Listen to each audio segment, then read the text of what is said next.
Well, what do you need to hack a human being? Well, he says, what do you need in order to hack a human being? You need two things. You need a lot of computing power, and you need a lot of data, especially biometric data. Not data about what, I buy or where I go, but data about what is happening inside my body, inside my brain. How was all this made possible? He says, well, because two simultaneous revolutions, here we're getting back to the revolutions are always the things that make the mechanism for change. Because on the one hand, advances in computer science, and especially the rise of machine learning and AI, are giving us the necessary computing power, and at the same time, advances in biology, and especially in brain science, are giving us the necessary biological understanding. He says you can really summarize 150 years of biological research since Charles Darwin into 3 words. Organisms are algorithms. He says this is the big insight of the modern life sciences, that organisms are really just biochemical algorithms, and we are learning how to decipher these algorithms. And so, well, what happened when these two revolutions merge? And so now we're going to bring, Klaus Schwab back in here. He says, now, when these two revolutions will merge, when the infotech revolution merges with the biotech revolution, that's Klaus Schwab's fourth industrial revolution, you get this ability to now hack the human being, or hack humans. What was the most important invention during these revolutions? He says, and maybe the most important invention for the merger of the infotech and biotech is the biometric sensor that translates biochemical processes in the body, in the brain, into electronic signals that a computer can store and analyze. What can you do with this type of data? He says, and once you have enough such biometric information and enough computing power, you can create algorithms that know me better than I know myself. And humans really don't know themselves very well. This is why algorithms have a real chance of getting to know ourselves better. We do not really know ourselves.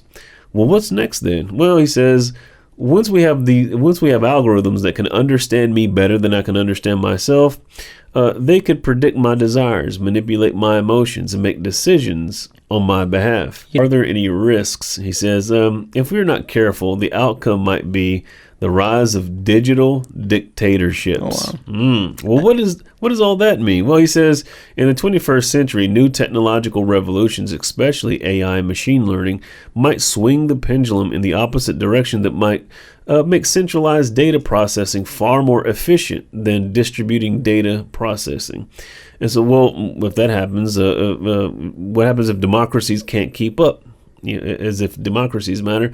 And if democracies cannot adapt to these new conditions, then humans will come to live under the rule of digital dictatorships. So he's saying we have to be careful that doesn't happen, but if it happens, then you have no choice. Right. Yeah, because he says the society is going to split into a different species at that point, right?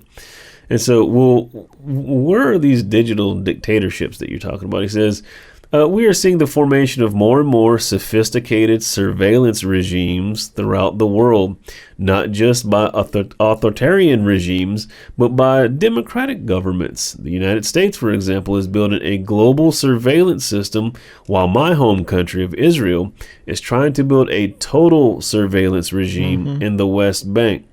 Australia is doing the same thing too. Canada is doing the same thing too. Yeah, uniformly across the world at the same time.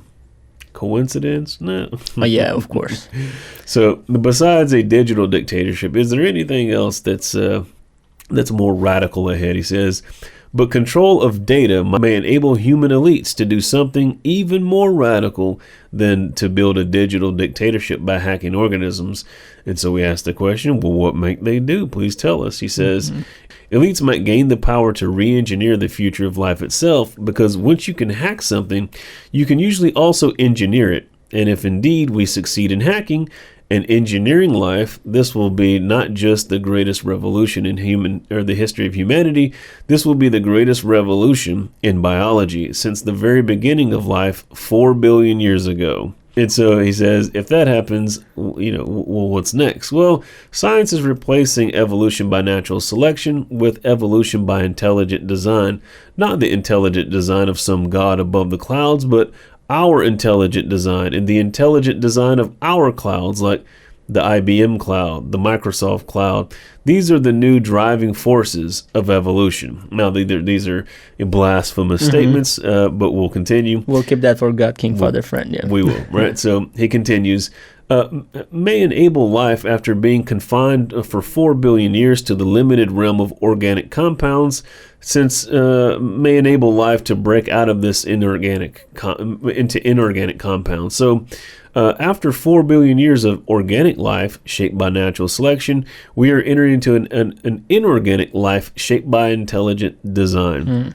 And so he says, this is why the ownership of data is so important. If we don't regulate it, there's the regulation part, right?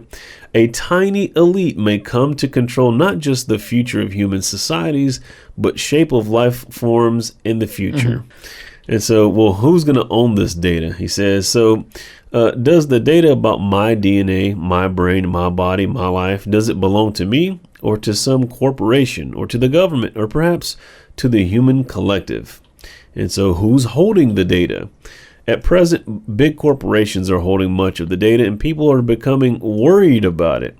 But mandating governments to nationalize the data, that's an important piece, may curb the power of the big corporations only in order to give rise to digital dictatorships. This is a big propaganda piece that we're reading here that's for this whole idea of like centralizing data, and so which is the precursor for why Elon Musk then buys these data mining corporations, right? Yeah, so, then not only Elon Musk, you have Zuckerberg with Facebook, right? The whole metaverse thing, and he holds most of the data too. Again, he probably has more data on me than I have on myself. I don't have a single journal, but they probably have a list of things that And then Zelensky's actions, and then the Bureau of Disinformation, right? So all of these things, they're just thesis, antithesis nonsense, right? So, but if you're familiar with how historically that has worked, then that just jumps off the page when you read it, right? So, so who should wield this type of power going forward, according to Yuval Harari?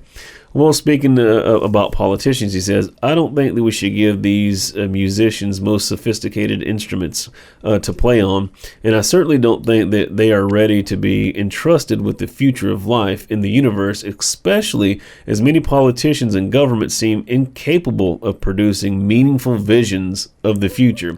So don't give it to the guys that are over the nation states, by all means, right? They're not there yet. Yeah.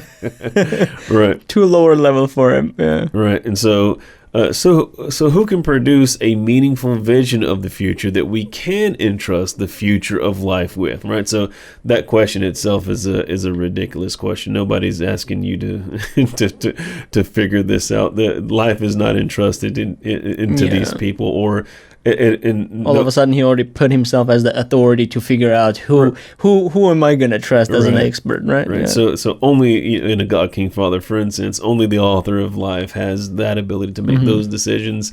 And so in that context, none of the creation is ours. We were just stewards over the creation. Yeah, but I like how they even hijacking the intelligent design and all that stuff too. Right now, everything has to be their version of it, which we kind of cover more in the God, King, Father, Friend podcast. Right, yeah.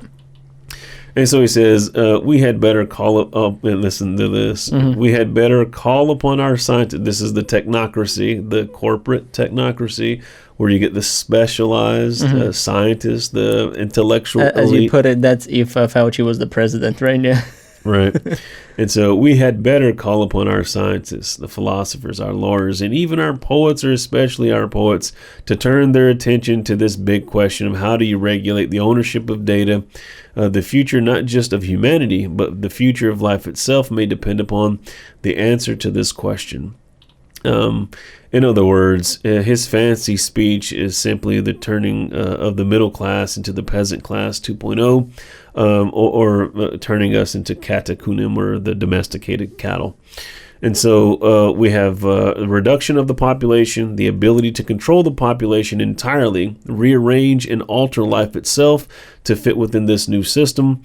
No control by governments. Corporations hold the data. This is the infrastructure for the corporate state that's going to give rise to this global state, because purposely seeding ideas that this thing is eventually going to need to be centralized. And who are we going to give it to? America? Do we give it to Russia? Do we give it to China? So nobody's going to be like, yes, give it. So you're going to need an international governing body that takes it out of the hands of the irresponsible dying dinosaur nation states into this new thing, this new polished concept of global governance that's going to lead to global government. And so we go through Klaus Schwab's book now, The Fourth Industrial Revolution.